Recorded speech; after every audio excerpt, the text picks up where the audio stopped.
those things. So when one thing changes, another thing changes. The gross national product does not allow for the health of our children, the quality of their education, or the joy of their play.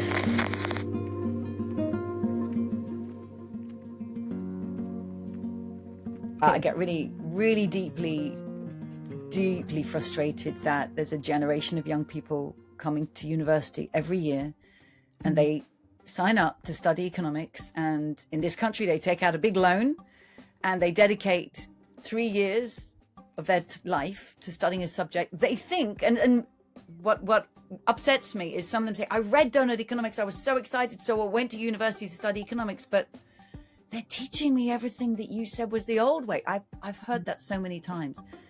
We cannot give up on the universities. Young people today born into polycrisis, I mean, the idea that they would study that old system, it really makes me mad. These are going to be the people who are taking the world through the 21st century. They deserve a mindset so that they can come up with the really challenging policies that lie ahead. I mean, our generation are not giving them the policies, but at least let's give them the mindset of foundations so that they have even half a chance of creating the kinds of policies that are going to be needed. So we cannot give up on the universities. At the same time, we can't sit and wait for that. That would be deeply irresponsible to say, well, just start with the next generation and let this generation carry on with the same old thinking. My personal approach is to go where the energy is. I am far more energized to keep doing this work if I'm working with people who get it, who are doing it, who've adopted it, and can demonstrate it in practice.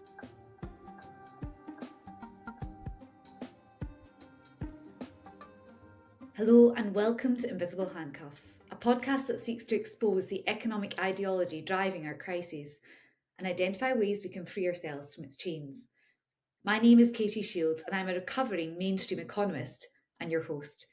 In this inaugural episode, I'm joined by economist Kate Raworth, author of the best-selling 2017 book, Doughnut Economics, 7 Ways to Think Like a 21st Century Economist.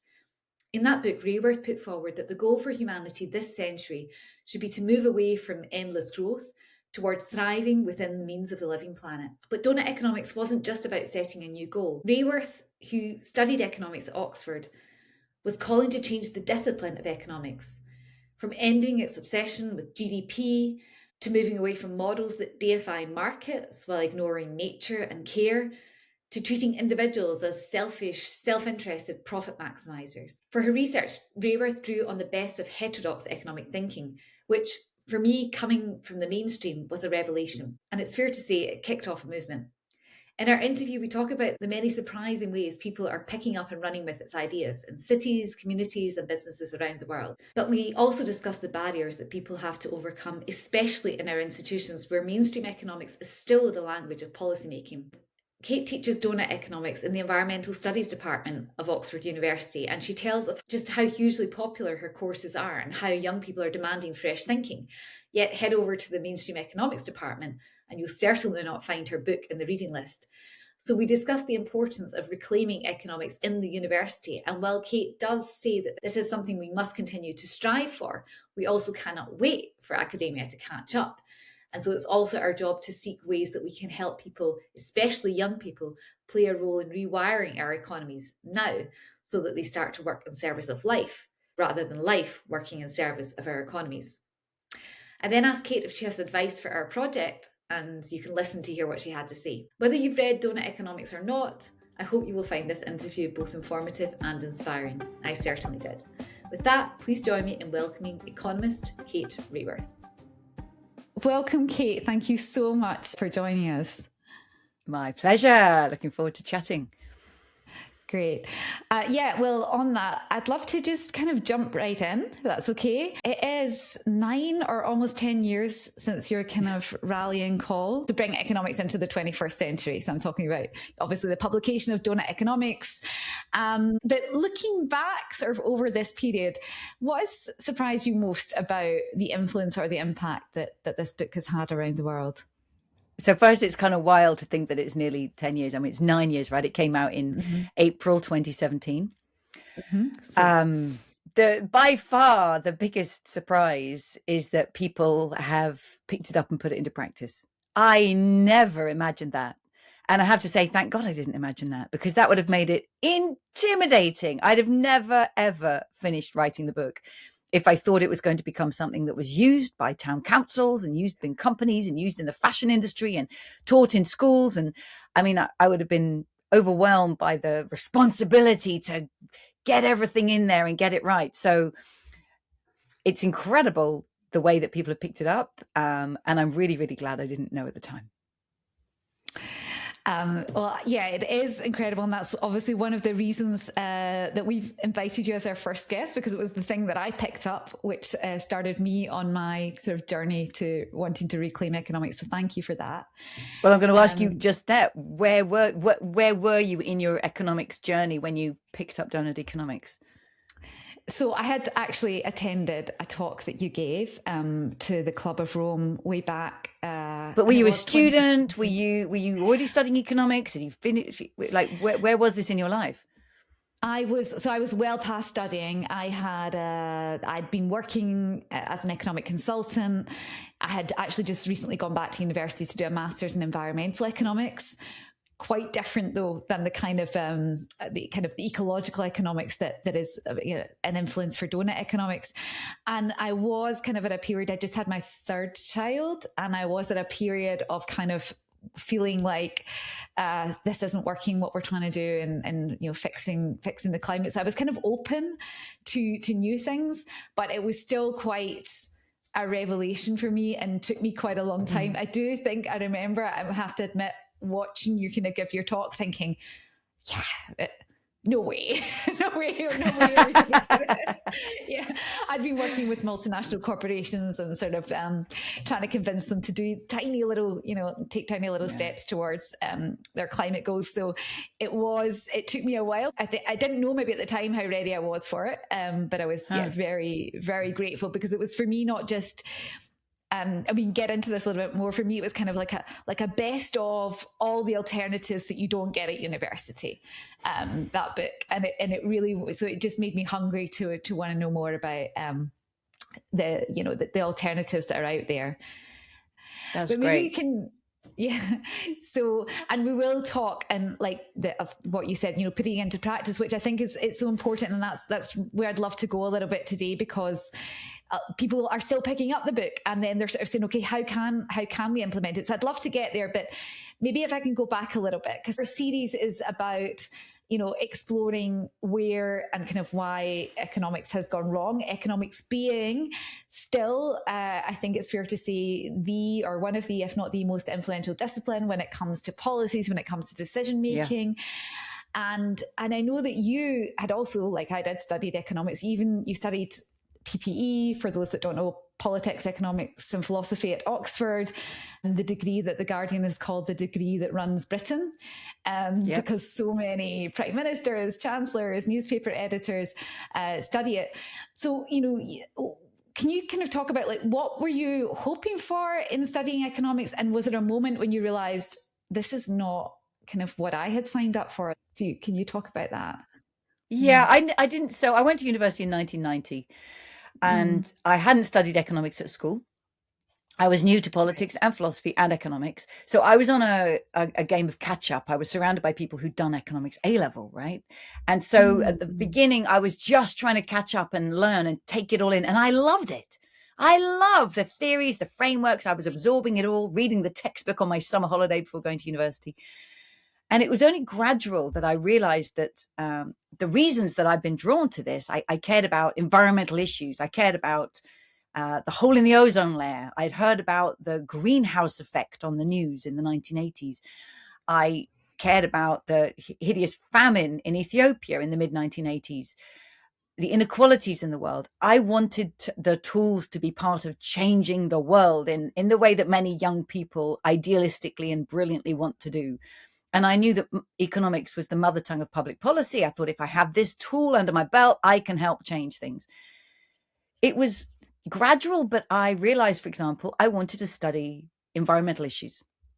There was no paper in Oxford University that you could opt into to study the environment. There was just no option. So the closest I could get was some subject called public economics. And 1 week we studied the kind of classic story of what if a factory is pouring gloop into the river? Should the government tax them or set a quota? That was it. That was the extent of the environmental reach of my degree. And I realized that people could actually go through their entire economics degree at university, not opting into that paper, and actually come out with a degree as an economist, having never touched anything about the living world. We didn't talk about energy. We didn't talk about materials. We didn't talk about environmental degradation. And these were really close to my heart. So I was frustrated that the thing I'd come to the university for was totally missing. Equally, social issues. We would always start conversations about inequality or distribution as saying, taking initial distribution as given. And yet I wanted to talk about human rights and what should be a foundational starting point for people. And the real clincher for me, though, came when I finished my undergraduate degree and I did a master's degree in development economics. And the first question I was asked was, what is human development and how should we best measure it? And I was gripped by this question. It was in the mid-1990s, the UNDP, the United Nations Development Programme, had launched the Human Development Report. And in it, there was this index for measuring human development that looks at the life expectancy, literacy rates and school enrollment rates and average income per person, and ranks countries in those terms. So it was this concept of human development. But it was the first time, and I was into my 4th year of studying economics, it was the first time that anybody had asked me to reflect on what does success look like. The first 3 years of my economics degree, we never talked about what's the goal, what is success, and how should we measure it, because it was just tacit, it's implicit. It was measured in GDP and the growth of the economy. And that wasn't even the end of the question. We didn't begin by questioning it. We never really talked about that. It was just implicit that economic growth as a result of these policies. And so this is success.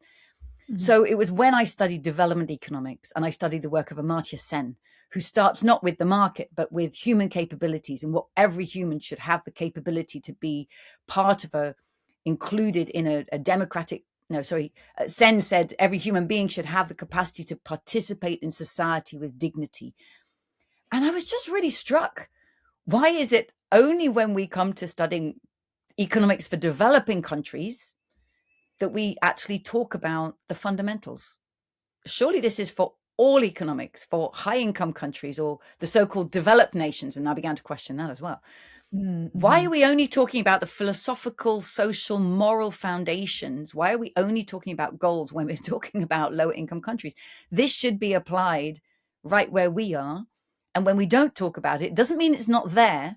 Right, the economics textbook that I was first told to read was called Positive Economics. And it doesn't mean positive is as in thumbs up, good economics. It means not normative. It's value free. This is objective. I mean, that's complete nonsense. It's not value free. But if you don't express the values, if you don't talk about them, you're just leaving them totally implicit and unrecognized. So I realized that all the economics I'd studied was blind to the fact that it was full of values, but claiming to be value free. And that alarmed me. And so by the end of studying development economics and being surrounded then with people doing development studies, with people doing anthropology, sociology, and they were talking about power and they were talking about all sorts of things were completely missing from my economics degrees. I came out of my 4th year of studying economics realizing I never wanted to say, hello, I'm an economist, because I had just become very, very aware of all the dynamics of the world that were missing from the worldview I've been taught, and I was not proud of it. Yeah, I can really kind of empathize with that. It was a development economics elective that had also made me sort of question right at the end of my bachelor's degree. We're taking it, and it was just a little flinching moment where I thought, oh, wait a minute, some of this is sort of questioning what I've been learning these past few years. But it is kind of absurd that you only come into these questions if you take an elective route and it's not in the core. It's still not in the core of much of what is taught. So you mentioned the human development goals. You then went on to actually work with the United Nations Development Programme. So how was your then experience of the real world and compared to what you had learned and what you were seeing in real life working in development and with so-called developing countries? So when I left university, my first job was working in Zanzibar. I was posted by the Overseas Development Institute. I was posted to work as a civil servant of the government of Zanzibar in the Ministry of Trade, Industries and Marketing. It was the most phenomenal experience. And I ended up working with craftspeople across the islands, seeing if these people who had basic craft skills that they were making for the local economy, if there was any way they could benefit from the tourism that was, from my point of view, ravaging the islands. I mean, it was such an assault on traditional life there, but a phenomenal source of possible income. So can people in the villages get any benefit from the tourism that's coming? So I worked with craftspeople to see if we could get that opportunity for them. But I learned so much from particularly the women and the women's groups that I sat with. I learned Swahili so I could sit on the mat with them in the village and talk to them and realized that the resilience they had. Many brilliant barefoot entrepreneurs who'd literally walk across the island barefoot with beautiful pots on their heads that they'd made.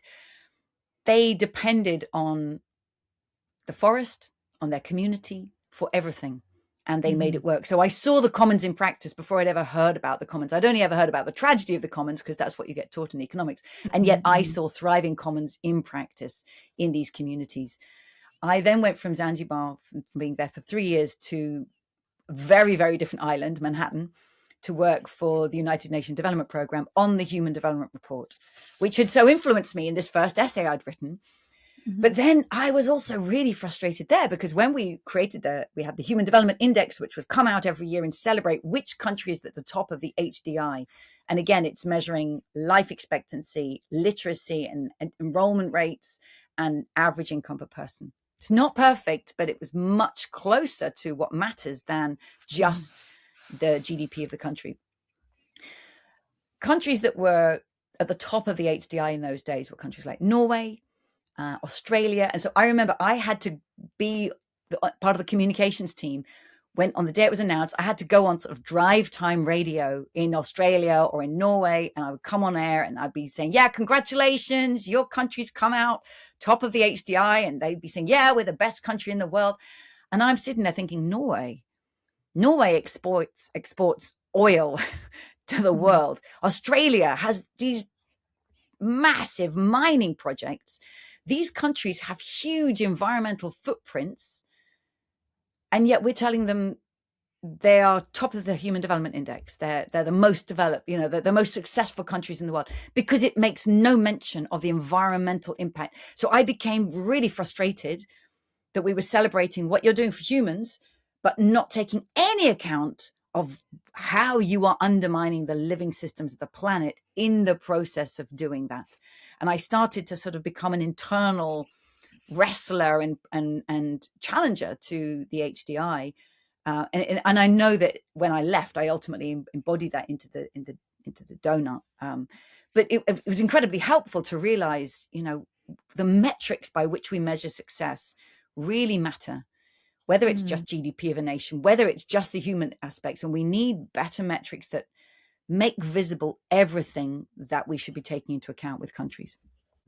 So you were at the UN, you went on to Oxfam and then sort of get to writing Doughnut Economics. And one of the things that, when you mentioned at the beginning that people are actually implementing this, which is fantastic, and as I am trying to do in my community.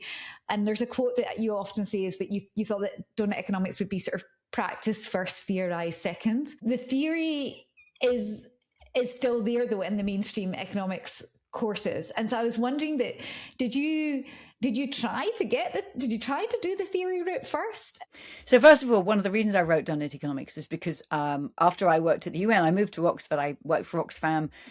I became a mother of twins, right? So the unpaid caring economy was really presenting itself to me in stereo with twins. And I sat on the sofa in 2007, 2008, and watched the global financial meltdown. So there I am with these two tiny babies and watching all the economists coming on the screen saying, yes, we're going to rewrite economics to make it reflect real financial realities in light of this crisis. And I just remember thinking, oh, really? Are we just going to rewrite economics now just for that?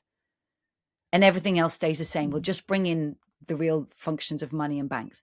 No way. And it rallied me to want to come back towards economics. So I started reading all the economics I had never been taught. talking to friends, picking up tidbits. Oh, Herman Daly, what's that? Wow, it flipped my mind. And I discovered ecological economics. Imagine if the economy is a subsystem of the living world. Foundational concept. It blew me away. Somebody mentioned a book by a woman called Donella Meadows, Thinking in Systems. And I said, but what's that? And I went and read that. It totally blew my mind. And I thought, why wasn't I taught systems thinking? This is the most brilliant tool.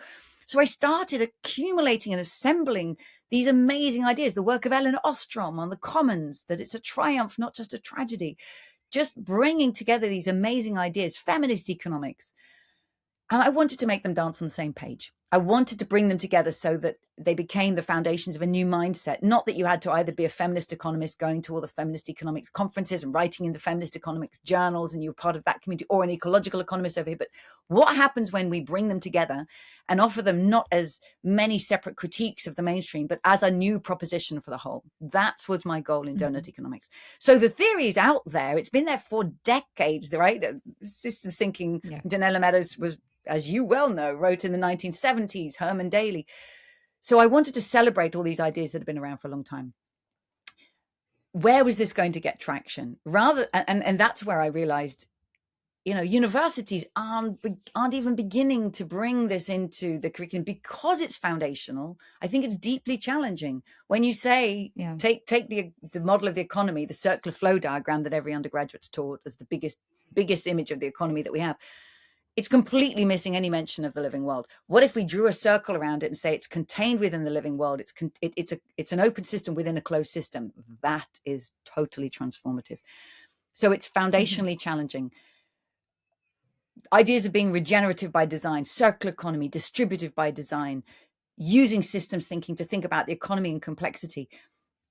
I just saw that this is, I wrote Doughnut Economics actually intending to make a call for university to update the curriculum. That's what it was. It was my piece of advocacy as a frustrated economics student saying, what if these ideas were put at the heart of the curriculum? I actually got a pretty shut door response from universities. Meanwhile, I'm getting in contact with so many people who are just getting on and doing this. And they're like, yeah, I love Doughnut Economics. It basically brings together everything that I'm already doing. It wasn't a revelation to these folks. It was like, yeah, that's what we're doing. But you've actually now given us an overarching framework. I can now share it and explain it to other people what I'm doing.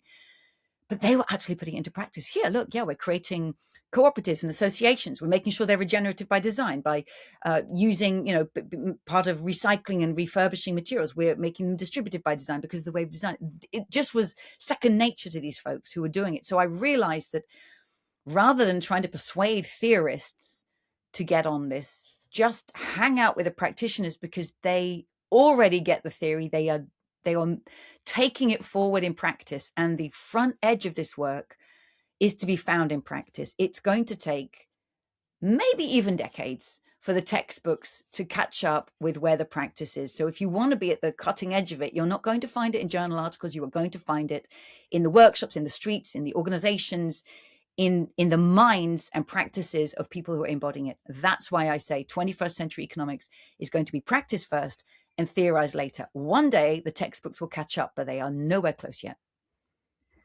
Now, I fully agree with that as well. In fact, I think the latest survey by Rethinking Economics, looking at the curriculum in the UK, kind of speaks to that, right? Yeah. Most of the major universities, I think, including Oxford, Glasgow, up near where I'm from, not getting any of this yet into the curriculum. No ecological economics, not even much in the financial crisis. So I fully agree. And I think, I agree with you as well. It seems to be that it's happening almost everywhere except the mainstream. You mentioned sort of businesses. I know there's been a lot of work done on cities. Can you talk a little bit more about what is implementation? What is doing the donut look like in some of the communities that you're working with?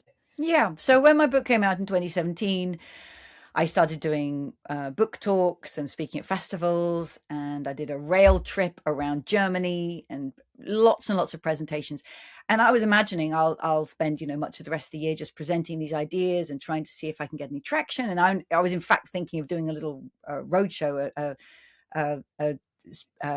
putting together a little theatre production and being very playful about Doughnut Economics on the stage and telling it as a story. What happened at these book talks was people would come up to me afterwards and say, I love these ideas. I'm actually putting it into practice. I'm a teacher. I've already introduced it in my classroom. I don't care that it's not on the curriculum. This is what the students should be learning. Or I've started it in my company. I've put it on the board table, and we're now meeting around this donut, and we're asking ourselves, how can our business help bring humanity into the donut? I'm a town councillor. I'm a mayor. Can we do this here? Do we have to wait for the whole world? Can we just get started doing this here? We're a community group. We want to bring this into our existing transition towns work, or we want to set up a group around it. I was blown away. I'm a games designer. I'm making a game about the donut. I'm a graffiti artist. It just blew me away, the number of people who were playing with it. So there was something very strong about the visual meme that was inspiring people. And I think, economics either frightens or bores many people. But when you stick the word donut in front of it, everybody knows it's a bit playful and people get involved. One of the places that it's, so people get involved. And so I was just overwhelmed by the number of people coming up to me saying, we want to do this. But as a single person, there was nothing I could do with that. It was just overwhelming. That's what made me realize I needed to set up an organization. In fact, one lovely person who organized my tour in Italy said to me, you have a responsibility for the legacy of this idea. And I thought, oh my goodness, I do. I need to set up an organization. And when I came up with the idea of it being an action lab, that sounded light enough and playful enough and exploratory enough that I thought I could do this. I'm going to find a co-founder. I found a brilliant co-founder, Carlotta Sands. We're still working together today. And we're 7 years on as Doughnut Economics Action Lab. We exist to help connect and bring together and co-inspire and learn with practitioners who are putting Doughnut Economics into practice in education, in local government, in towns and cities around the world, in national governments, in different sectors from fashion to highways to tourism to healthcare, in community groups, so in academia. So we're working with practitioners who are showing up and saying, we want to do this. Brilliant. We'd love to connect you with other people like you, because there's nothing so inspiring as someone who's aiming to do that thing you're wanting to do. And look, they're already doing it. Let's make tools that we can use and we can share out with others. And let's see how we learn on this together. So that's the Action Lab. One of the areas where it's really had a lot of traction, I'd say, is with local governments around the world, often in cities, but sometimes in towns and rural districts. So in Oxfordshire, where I happen to live, in Amsterdam, in Ipoh, in Malaysia, in 𝘋𝘦𝘯𝘵 in Chile, it's taken off, and local governments have taken the concept and said, what if we actually envision meeting the needs of all of our people within the means of the living planet? So living well here and making sure that we don't undermine the planet or the rest of humanity in the process of doing so. Can we use that as a tool for new vision for this place?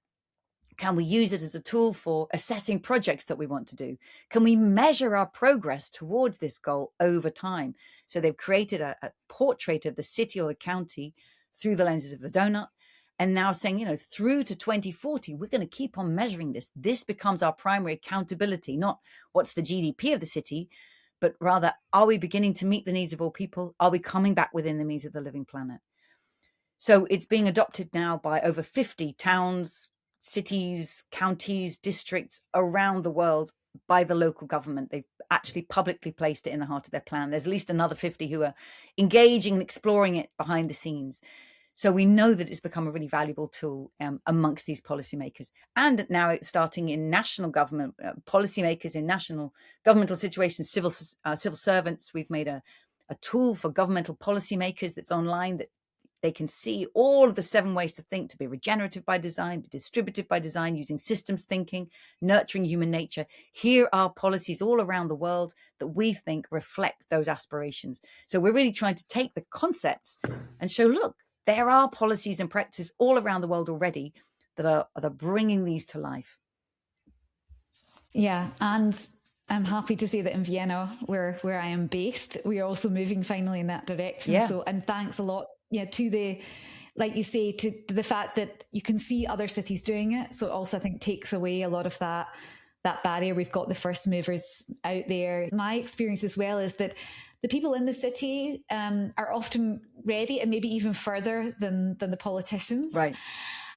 But I have also experienced in kind of the background conversations that I'm having where that works, and then sometimes maybe where it doesn't work. I was talking to one city, I won't mention the name. In this case, it was a politician really keen to take the donut, work with it, gets it into the civil service, and then the economics department, which in this case seemed to be full of kind of more old guard, kind of neoclassical economists, probably tending male, and not really wanting to or willing to sort of work with it. And then it's got, as I understand in this case, kind of kicked down the ranks until it luckily ended with a junior, in this case female economist, who did pick it up, and then the city did move with it. But there was that kind of internal resistance. I don't know, have you experienced that? Well, that sounds very familiar. And I think it's a really great example to remind all of us that institutions are not homogeneous.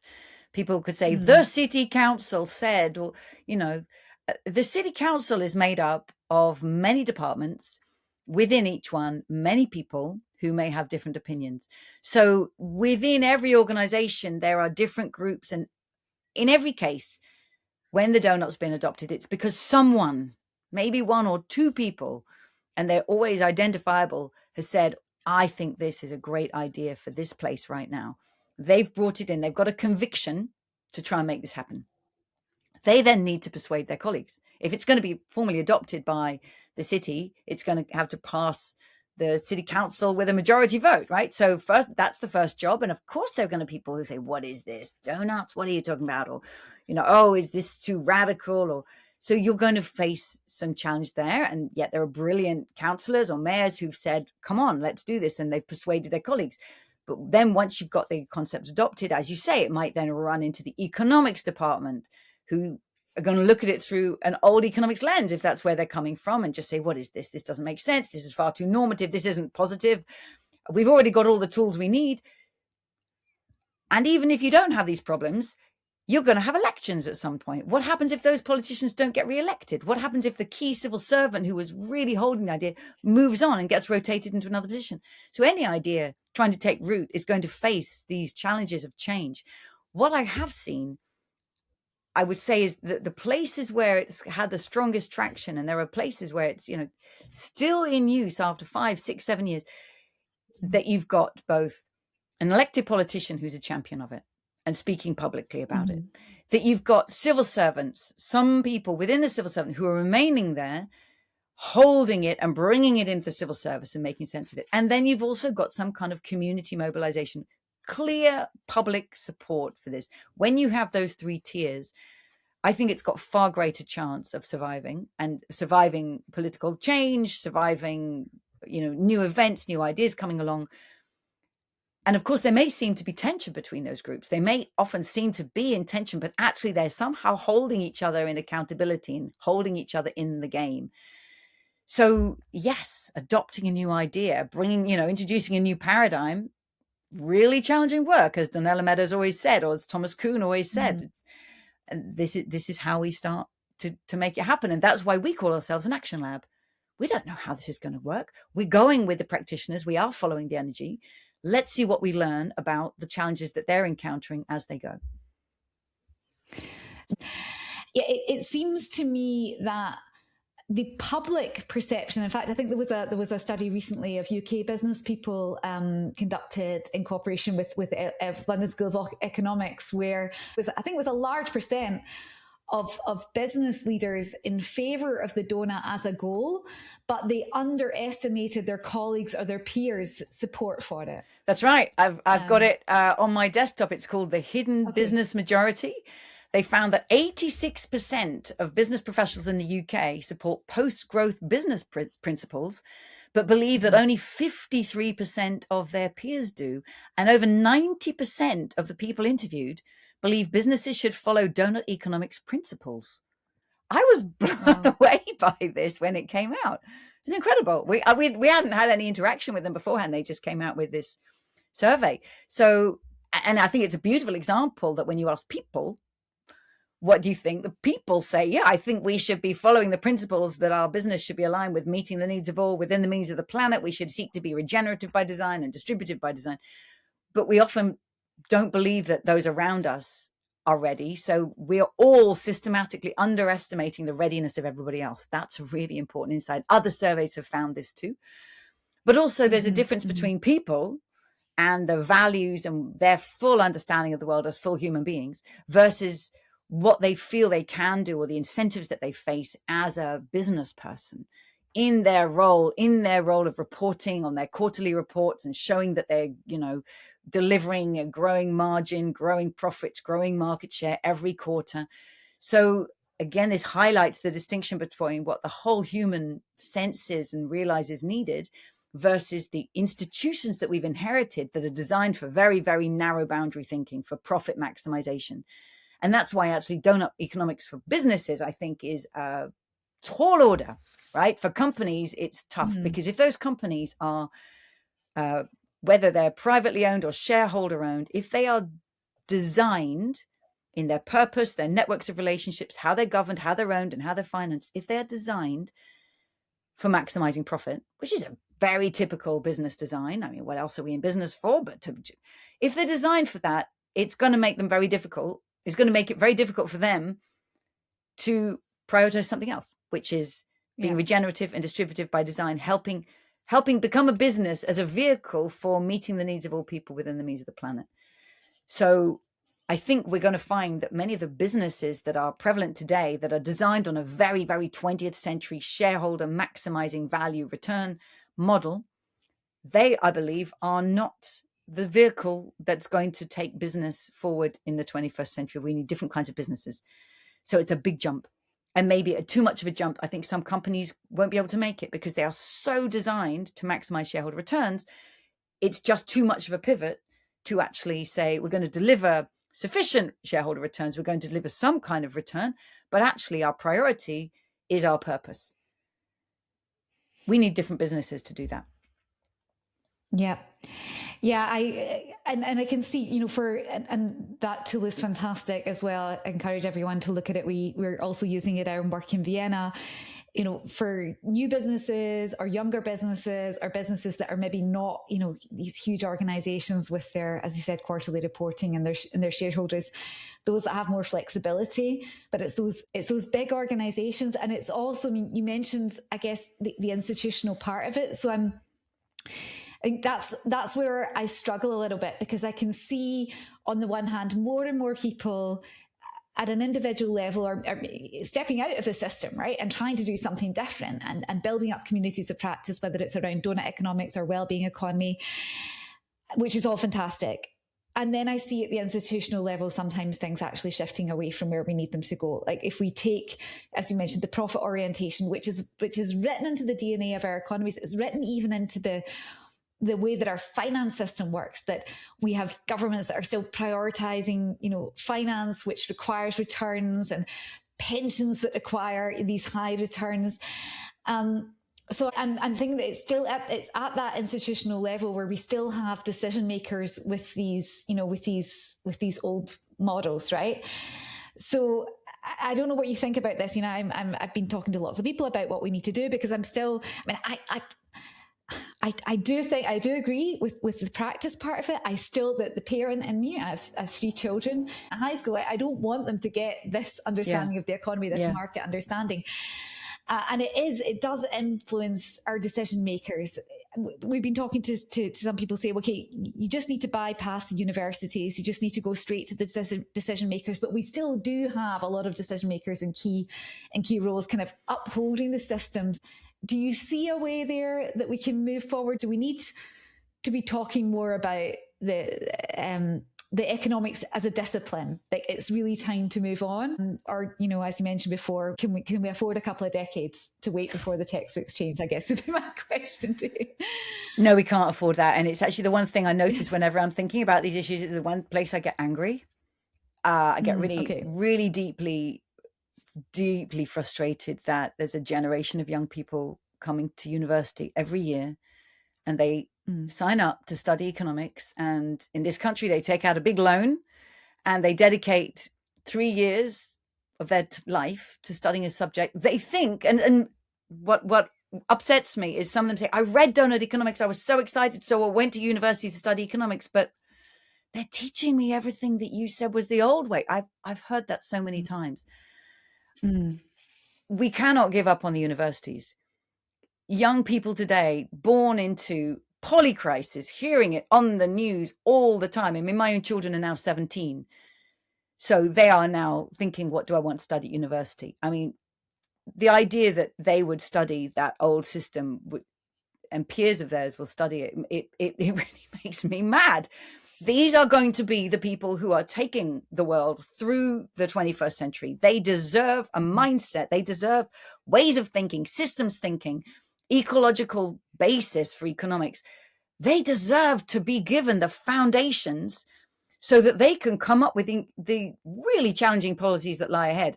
I mean, our generation are not giving them the policies, but at least let's give them the mindset of foundations so that they have even half a chance of creating the kinds of policies that are going to be needed. So we cannot give up on the universities. But I would say, rather than thrashing away and trying to convert mainstream economics departments, I would just say, where are the courses that you can do? And people have started mapping, where are the ecological economics courses? Where are the courses in systems thinking? So go to where they are already being embraced. And I would just say, go and study there. What I can't bear is that students sign up, go to a mainstream university, and they say, well, I raise my hand and I always ask, what about the sustainability angle? And the professor says, I'm so glad you're asking that question. I am so fed up of them being used to ask that question. This should be in the curriculum. They shouldn't have to be the one who asks it from the back of the room every time, and other students roll their eyes. Oh, here they come with the environment question again. It's just so way past the time.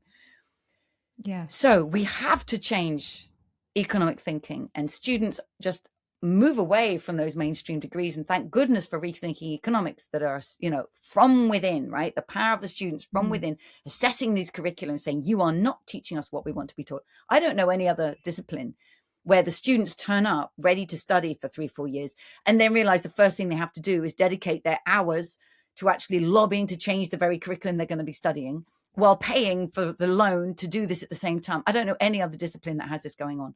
And it's been going on for many years now. And of course, there's a massive disadvantage of the students because the students have got 3 years and the professors got tenure.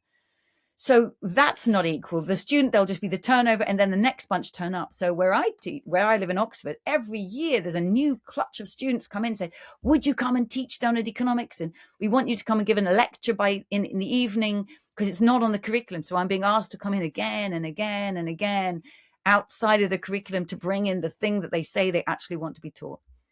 I should add in here, of course, not all students want to be taught this. And I think economics brings together a particularly divergent group of people. Some study economics because they want to join the system. They want to be part of it. Teach me the skills, teach me the mainstream language. I want to conform and become part of that system and I'll benefit from it. And others don't want to conform. They want to transform.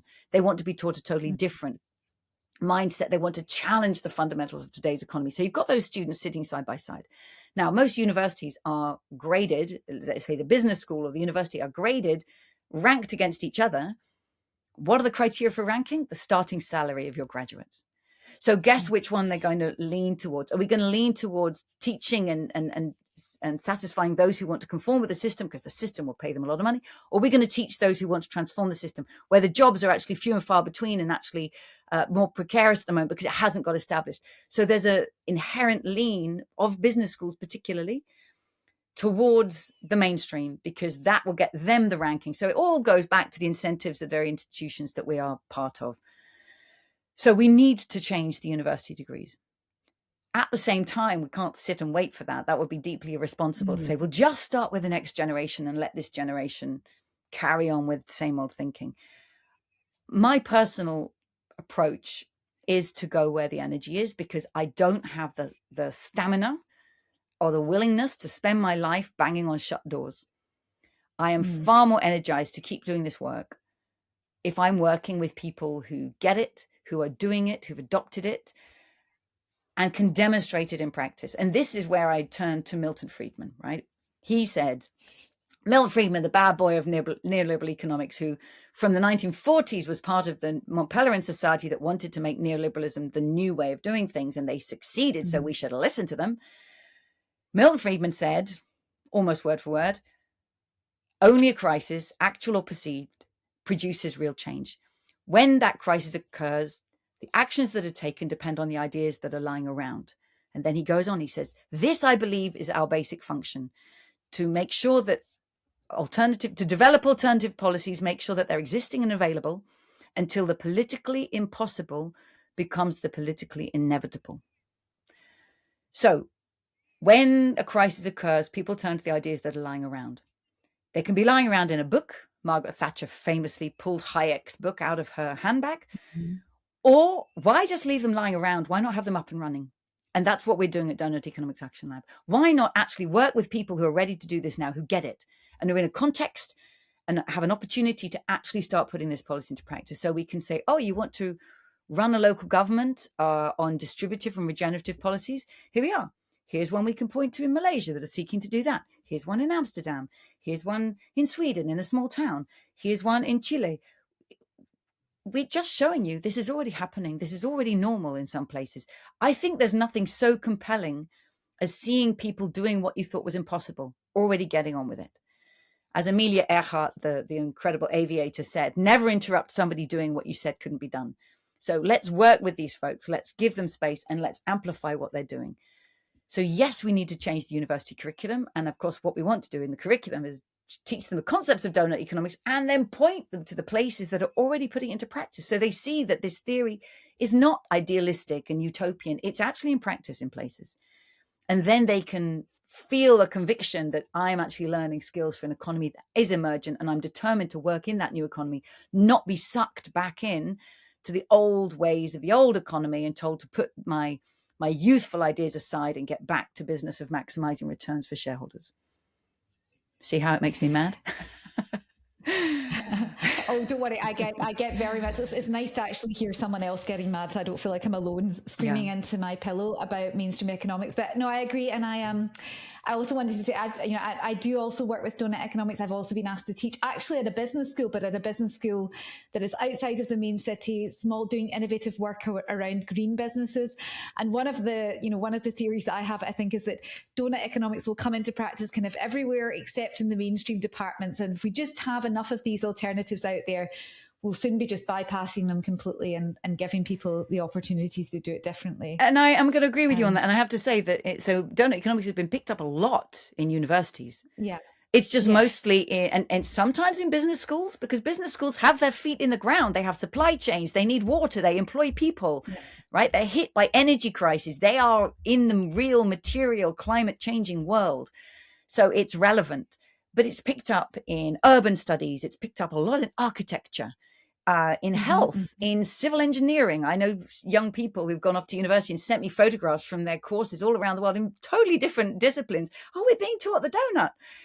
It's less than anything else I know picked up in mainstream economics departments, because it's just a very different paradigm. And this is the one thing that makes me mad about mainstream economics, is that it very often fails to make its own students aware that there are many schools of thought. I think it's a right of an economics students to know that there are many schools of thought. There's ecological economics, and then there's environmental economics. Yes, these are different. There's neoclassical economics, but there's Marxian economics. There's feminist economics. There's complexity economics. There's behavioral economics. There's institutional economics. Now, we're going to respect you so much, young people, that we're going to show you something of all of these ways of thinking and leave it up to your own critical faculties to decide which one you think is most useful for analyzing a particular aspect of the world. And one of the things I love is that a website that's called Exploring Economics, set up by the network economy in Germany. So it's a kind of very related to Rethink Economics. And they set up this website, you go on it, and it just has a little box for each of the kinds of schools of thought I just mentioned. And it gives you a one line and a one paragraph and an in-depth. It goes as in-depth as you want with each of these schools of thought. I think every economics professor should stand on the first day of the term and the first of their lectures with this whole array of all the schools of thought on the board, and then point to the ones that they are speaking from, so that we make explicit, oh, I'm speaking about neoclassical economics and behavioral economics, or I'm here as an ecological economist and a feminist economist, so that we can start to see that we're being taught from a spectrum of worldviews. And any textbook that's called economics is either hiding the fact from you that it's kind of neoclassical economics, didn't need to say it because it's so predominant, who needs to name it, or its practitioners, its economists are just unaware that there's such an array of ways of thinking, that they have a very particular worldview, that they're coming from somewhere. I remember when my book came out in the Netherlands, some Dutch journalist wanted me in conversation with a mainstream economist. And I put the donut on the table, and this economist said, but you see, when you come with all these human needs and the environmental values, now you've lost your objectivity as an economist. You see, you've gone political. And I said, wow, do you not even realize that all of your theories sitting inside every model, from rational economic man to the absence of the living world, to the taking initial income distribution is given, do you not realize that there are values packed into everything you're doing? Now I'm afraid of you because at least I'm making my values really explicit and we can have a conversation about it. But your values are so packed away inside the theories, they look objective because it all turns into an equation, that you're not even able to discuss the values you're speaking from because they're hidden. And that is disturbing.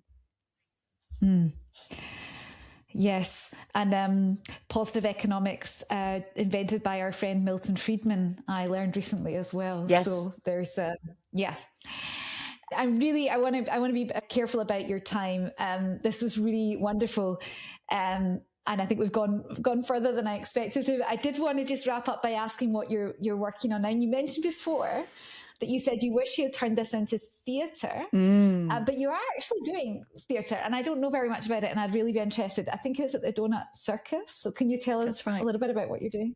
Yeah. You're right. And you just connected those two things. So when my book first came out, I wanted to do some very playful presentations. And I even sat down with a set designer one day in a cafe and we started drawing, what if we brought rational economic man on stage and how could you show regenerative design? And I started getting very playful. And then I literally closed that little book and put it aside on my bookshelves because I started getting drawn in by the practitioners and realizing I need to create an organization.